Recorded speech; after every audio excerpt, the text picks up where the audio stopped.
কে যেন আজহার নাকি মাঝার একজন আছে, আগে ওরা খাইছে এখন এরা খেতেছে না, কি বলছে না? আজ যারা আজহারিকে আজহারি কিংবা ফাজাহারি বলেন, আপনাদেরকে লাঞ্ছনা এবং অপমানের শেষ ঠিকানায় পৌঁছে দিতে ওই আল্লাহর সময় দরকার হবে না। একদল খেয়ে গিয়েছে আর একদল খাওয়ার জন্য রেডি হয়ে আছে।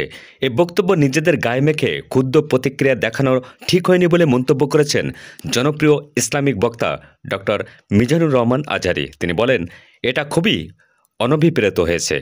কোনো দলকে টার্গেট করে বা কোনো দলের পক্ষে আমরা কখনো কথা বলি না। আমরা কোরআনের পক্ষে কথা বলি, ইসলামের পক্ষে কথা বলি। আলোচনার একটা লাইনকে কেন্দ্র করে আমাদের অনেক রাজনীতিবিদ বন্ধুরা অনেক ক্ষুব্ধ প্রতিক্রিয়া দেখাচ্ছেন। প্রিয় ভাইয়েরা, আমি বলেছিলাম যে একদল খেয়ে গিয়েছে আর একদল খাওয়ার জন্য রেডি হয়ে আছে। তো এখানে কি আমি কোনো দলের নাম বলেছি? তো কোনো দল এটা নিয়ে কোনো কথা বলল না।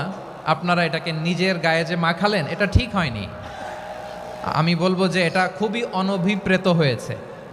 গতকাল শনিবার রাতে সিলেটের এমসি কলেজ মাঠে 3 দিনব্যাপী তাফসিরুল কোরআন মাহফিলের সমাপনী দিনে আলোচনায় নিজেকে নিয়ে বিএনপি নেতাদের সমালোচনার জবাব দিতে গিয়ে মিজানুর রহমান আজহারি এসব কথা বলেন। মাহফিলের সব দলমতের লোকজনকে স্বাগত জানিয়ে ডক্টর মিজানুর রহমান আজহারি বলেন, যারা আমাদের বিরোধিতা করে, ঘৃণা করে, তাদের জন্য আমাদের বুকভরা ভালোবাসা রয়েছে। কারণ ভালোবাসা দিয়ে যা জয় করা যায়, কঠোরতা দিয়ে তা পারা যায় না। যারা আমাদের বিরোধিতা করে, আমাদের ব্যাপারে ঘৃণা ছড়ায়, তাদের জন্য আমাদের বুকভরা দরদ আর ভালোবাসা আছে না নাই? কারণ ভালোবাসা দিয়ে যা জয় করা যায়, কঠোরতা দিয়ে তা পারা যায় না। বিএনপি নেতাদের ইঙ্গিত করে মাওলানা আজহারি বলেন, আমরা গত সপ্তাহের যশোরের আলোচনার একটা লাইনকে কেন্দ্র করে আমাদের অনেক রাজনীতিবিদ বন্ধু অনেক ক্ষুদ্র প্রতিক্রিয়া জানাচ্ছেন। ওই কথাকে নিজেদের গায়ে টেনে, নিজেদের গায়ে মেখে তারা ক্ষুব্ধও হয়েছেন। তিনি প্রশ্ন রেখে বলেন, এখানে আমি কি কোনো দলের নাম বলেছি? বাংলাদেশে 48টা প্রায় নিবন্ধিত রাজনৈতিক দল রয়েছে, কোনো দলের নাম আমি বলিনি।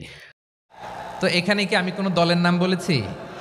বাংলাদেশে 48টা প্রায় নিবন্ধিত রাজনৈতিক দল, কোনো দলের নাম আমি বলিনি। কথাটাকে আমি জেনারেল রেখেছি। দায়ীদের বৈশিষ্ট্যই এটা, দায়ীরা জেনারেলি কথা বলে, যার যেই মেসেজ নেয়ার তারা সেখান থেকে নিয়ে নেয়।